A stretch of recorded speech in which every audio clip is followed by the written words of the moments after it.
आगरा से आई ये खबर तो आप अब तक सुन ही चुके होंगे, जहां एक महिला ने अपने पति की हत्या कर उसे घर के ही बाथरूम में दफना दिया और फिर फर्श को सही करवाकर रोजाना की तरह पिछले 45 दिनों से वहीं आराम से नहाती रही। यह सब कुछ ऐसे चलता रहा जैसे मानो वहां कुछ हुआ ही ना हो।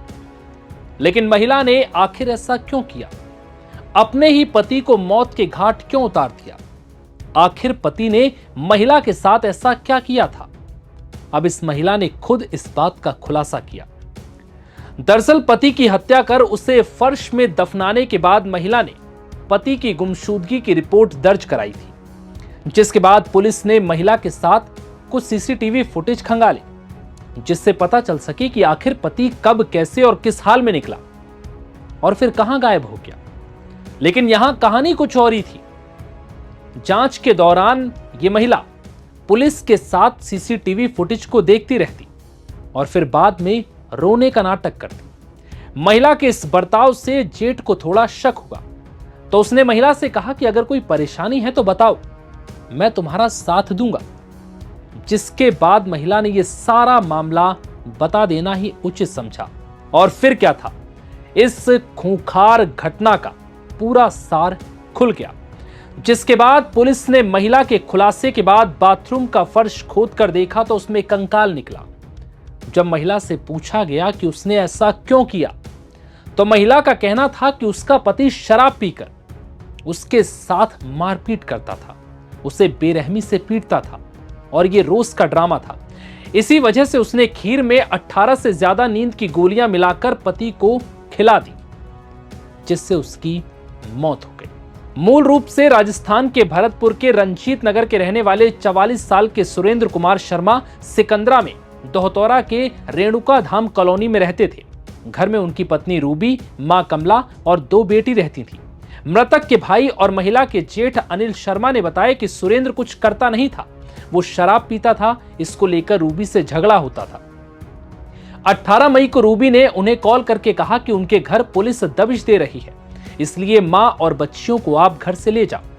उसके कहने पर अनिल वहां पहुंचे और सुरेंद्र की दोनों बेटियों और मां को अपने घर वायु विहार ले आए। दूसरे दिन रूबी भी वहां पहुंच गई। उसने बताया कि सुरेंद्र कहां चले गए। 4 से 5 दिन में लौटने की बात कहकर वो गए हैं। 4-5 दिन बाद भी जब वो नहीं आए तो 26 मई को अनिल ने रूबी को साथ ले जाकर प्राची टावर चौकी पर गुमशुदगी की तहरीर दी। जिसके बाद पुलिस ने गुमशुदगी का मामला दर्ज करने के बाद रूबी को साथ लेकर कई जगहों के सीसीटीवी फुटेज चेक कराए, लेकिन कोई सुराग नहीं मिला। उधर मां कमला और सुरेंद्र की दोनों बच्चियों के साथ रूबी भी अनिल शर्मा के घर पर ही रह रही थी। अनिल ने कई बार उससे पूछने की कोशिश की, लेकिन रूबी ने तब तक कुछ नहीं बताया। 7-8 दिन पहले अनिल ने सुरेंद्र के परिवार और मां को उसके घर भेज दिया। फिर शक होने पर 27 जून को अनिल अपनी मां को सुरेंद्र के घर से ले गए। मां को भरतपुर ले जाकर उन्होंने बैंक का स्टेटमेंट चेक किया, क्योंकि मां के खाते में पेंशन आती थी, वो रूबी पर ही खर्च करती थी, उनके हिस्से में कम रुपए देती थी। शुक्रवार को रूबी ने कॉल करके अनिल को घर बुला लिया।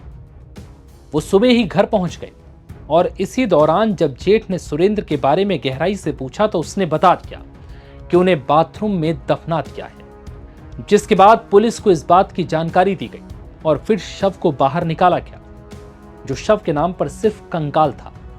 वहीं अब महिला को हिरासत में लेकर पुलिस इस मामले में गहनता से पूछताछ कर रही है।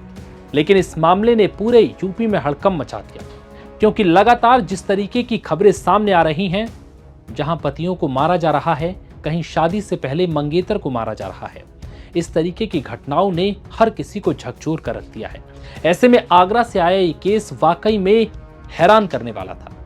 यहां जिस तरीके से महिला ने पति के अत्याचार से तंग आकर अपने पति को नींद की गोलियां खिलाकर मौत के घाट उतार दिया, वजह थी कि पति शराब पीकर महिला के साथ आए दिन मारपीट करता था।